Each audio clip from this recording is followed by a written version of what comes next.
Here I am at the Stone Fox Farm Creamery. And let me tell you, if you've never had ice cream, and I think most of us have had ice cream, this is the place you want to go because they have some great ice cream here. And it's starting to snow.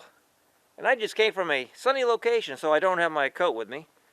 But what do you say we go inside? I'll introduce you to Bruce. He's in charge here, and he makes the ice cream, and we'll see what he's up to today. And maybe we can even get a few scoops from him.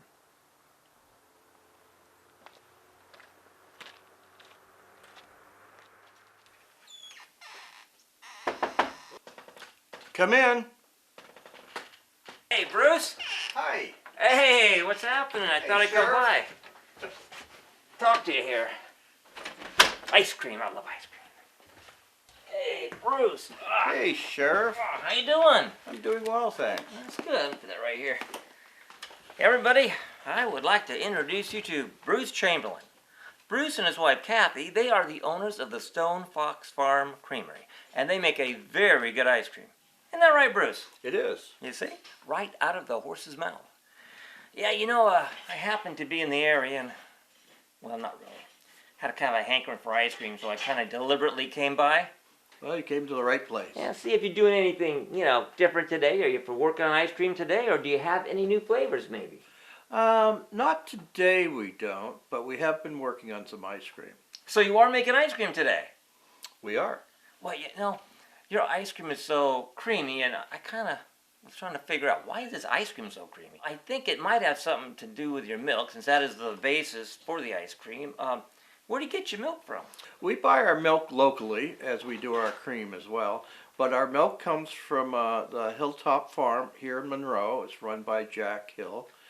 He's been in business for quite a few years, and he has a nice herd of Jersey cows, which give a little higher butterfat content. Our ice cream is a super premium, which means that it has a lot of butterfat in it. So the people at the Hilltop Farm, do they bring the milk to you, or do you go get it, or how exactly do you get the milk? We go, as we need it, we go and pick it up from him. We have some large water jugs that will hold 5 gallons at a time. So how often do you make ice cream? In the summertime, we make it every day. We're working 5 days a week. This time of year, we don't have as many scoop shops that we do in the summer, so production goes down quite a bit. And we're down to 1 or 2 days a week. So a scoop shop, you mean a place that buys your ice cream and they have a scoop and they're scooping it out, like they put on ice cream cones or banana splits or whatever. That's called a scoop shop? Exactly. I like that. Scoop shop. Jargon. Well, anyway, the important thing is I just happened to come by on a day you were making ice cream. It's your lucky day. It is. Talk about coincidences. So, as long as I'm here, and today you're making ice cream, I'm kind of curious about the process. You got the milk, Right. and now you're going to start making the ice cream. What do you do?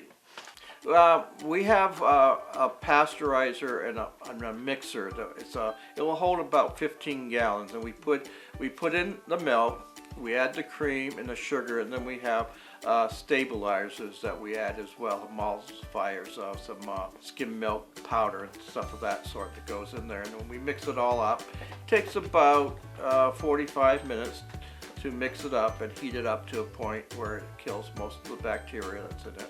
And then we store it in our reach-in freezers overnight, and this allows it to age and mull the flavors together a little bit. We call it aging. Aging. Yeah. I like that. Yeah. And then it ages, and then the next day, you're all ready to start making your ice cream. That's right. We make it in 2.5 gallon batches. We basically put in 2 gallons of our ice cream mix into the batch freezer, and that adds a little bit of air to it. Otherwise, it'd be like an ice cube. You wouldn't be able to scoop it. A lot of the commercial ice creams have 100% overrun, which means if they put in 2 gallons of mix, they bring out 4 gallons of ice cream, and 2 of the gallons is actually air. Oh, wow. Yeah, they call that overrun. Our overrun is about 25%. So if we put in 2 gallons, we take out 2.5 gallons. You'll see from our ice cream, it's a little harder because it's a little denser. I see. And it's when you pick up our pints of ice cream, they feel a little bit heavier than maybe somebody else's. Who makes the initial mix?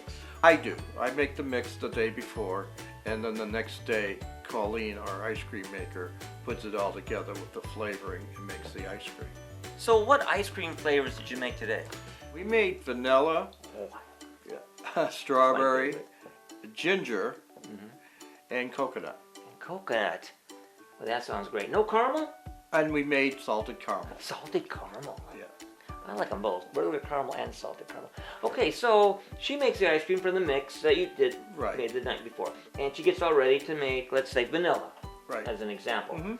Okay, so what does she do? Well, she first takes it out of the refrigerator cooler and strains it through a little sieve that we have to get any little globs of some of the emulsifiers and stabilizers, and we just want to strain those out. She takes the jug of vanilla. We buy it by the gallon.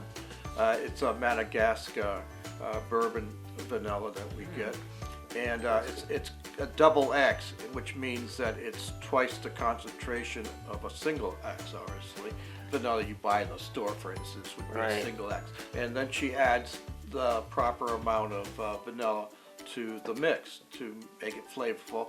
We also add a little ground up vanilla bean that gives us a speckly look to it and adds a little bit of more flavor. So she's in the large container, and then she pours it from there into the batch freezer. If you look at the batch freezer, there's a little chute on the top, and it turns the mix into ice cream.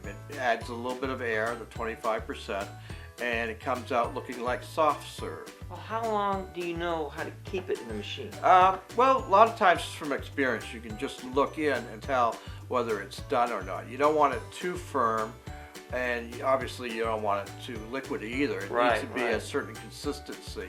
But also on top of our machine, there's a digital readout in red. At certain numbers is when we take it out. So now you've made vanilla ice cream, and now let's say you're going to make strawberry ice cream. What's the difference between making the vanilla and the strawberry ice cream? Instead of using vanilla, we are now using the actual strawberries. The night before, I'll take them out and add a little bit of sugar to them and let them soak there. And the sugar helps draw the liquid out of the, and make them fairly mushy and soft and pliable. It also adds a little flavor out a little bit. And then we add that directly to the mix. And then you put the mix into that machine. What's that machine called? The batch freezer. The batch freezer. So you have two machines, a batch freezer and a blast freezer. You're trying to confuse me, aren't you? That's right. Some of these ice creams that you make, are there any ice cream flavors that you have to add anything at the end? Yeah. Other ingredients? Right, because the batch freezer is not set up to handle chunky stuff. As the ice cream comes out of the chute at the bottom of the door on the batch freezer, as it's going into the large plastic container, we then add nuts, or in the case of the ginger this morning, we add a little bit of candy, chopped up candied ginger, crystallized ginger. We do that with chocolate chips, maple walnut, things of that sort. I'm going to have to try the ginger ice cream. It gives it a little zing as you bite into it. I like zing. Yeah. But you know what I also like? What? Caramel. Yeah. So the caramel, just real quick, how do you do the caramel? We make a great salted caramel. Salted caramel, as a matter of fact, happens to be our largest seller. We start with the mix, then we add some caramel to it, and we add a little bit of salt, and we put it in the batch freezer. And in order so people can get a swirl in it, we then, as it comes out, we then swirl more caramel into the ice cream. So, so that it's not completely mixed in, and so you get a little vein of caramel going through it. I really, really like your caramel. I love your caramel. It is fantastic. How does she package it? It depends on what we're doing, whether we're doing pints or whether we're doing 2.5 gallon boxes for scoop shops. It's in that case, we take our 2.5 gallon box and sit underneath the chute and open the gate, and it flows directly right into the box. And then that's fairly simple. Then once it's filled, all you have to do is shut the lid on it and put it into our blast freezer. Otherwise, it goes into the large plastic containers, where we then take it from there to our filling machine and then either fill pints or 4 ounce cups. So you have another machine that you take the ice cream over to Right. in the Right. bucket. that we pour into the top of the machine. There's a large 5-gallon hopper that sits on top of this pneumatic plunger. And pneumatic means it's run by air. We have an air compressor, and there's a foot pedal. Every time we hit the foot pedal, the plunger closes onto the cylinder and extrudes the ice cream into the whatever container happens to be sitting below it, whether it's a pint or 4 ounce, and we can adjust the volume. It's a volumetric I filling machine, so it's based on the fluid ounces. It takes maybe 3 or 4 minutes to fill 20 pints using this. see. And then after they fill it, what are they doing with it? Then there's somebody else standing there putting the lid on, and then we put them into crates, and from there take the crate and set it into our blast freezer, which hardens the ice cream up to where it can be stored. The temperature on our blast freezer gets down to 30 below zero. Wow. And there's cold air blowing, which helps super chill it quicker. So we'll let it sit there overnight, and the next day we'll take it out of the blast freezer and then put into our walk-in storage freezer. So this is quite an operation. Yeah. With all that going on, you're gonna run out of tubs, aren't you? Well, we clean them, we wash them between filling and emptying them again. So you actually have another process. Yeah, we do. We have a 3-bay sink, and it's set up so that you're washing, rinsing, and then the 3rd bay sink is filled with water and a sanitizer, and there we sanitize the whatever equipment we happen to be washing, because you don't want to grow any bacteria between the uses of the equipment. Now, to be honest with you, I mean, that was all, nice information. I appreciate you telling it to me, and very interesting. Right. But the real purpose I came here actually is to have some ice cream. So, you don't mind if I try some of your ice cream? Especially you're making it today, and, and it's quality control. I'm doing this for you. I mean, don't you test your ice cream when you're making it?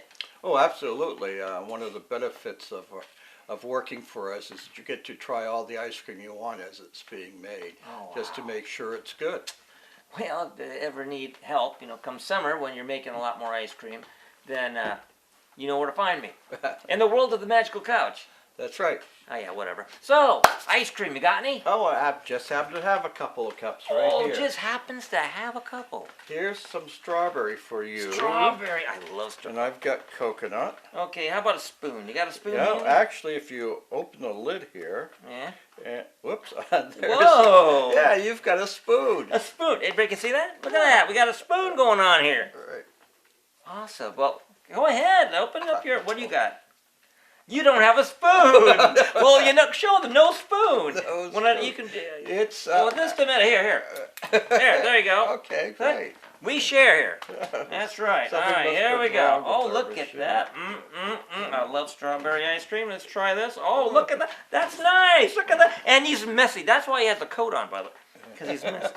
It's good right off the table. Oh, right off the table. Oh, gonna slurp it up. Oh, this is great.